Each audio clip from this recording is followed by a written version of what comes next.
ఈ కొత్త నిబంధన పుస్తకం ఏర్పడిన విధానం ఏంటంటే, పాత నిబంధనలో ఉన్నటువంటి కొన్ని విషయాలు, యూదయా ప్రపంచంలో ఉన్నటువంటి ప్రామాణిక గ్రంథాలు, వాళ్ళు తాల్ముదు, ఇతర చరిత్ర గ్రంథాలు, మిద్రాసు, వీటిలో నుంచి కొన్ని, అలాగనే గ్రీకు వారి గ్రంథాలలో నుంచి కొన్ని, ఏమండి, ఆయా వారులు రాసినటువంటి ఉత్తరాల నుంచి కొన్ని వాక్యాలు తెచ్చి నిర్మించడం జరిగింది. మిత్రులారా, మరి బైబుల్ అంటే ఓకే, యోధియా చరిత్ర అంటే ఓకే, మరి గ్రీకుల చరిత్రలు ఎందుకండి వీళ్ళకి?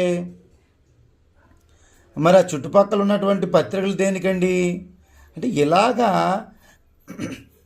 మ్యానిపులేట్ చేసుకొచ్చినటువంటి పుస్తకాన్ని దైవ గ్రంథం అనడంలో ఎంత జ్ఞానం ఉంది. అందుకనే కదా ఇన్ని సంఘాలు ఉన్నాయి, ఒకరికొకరు పడట్లేదు కారణం ఇదే కదా.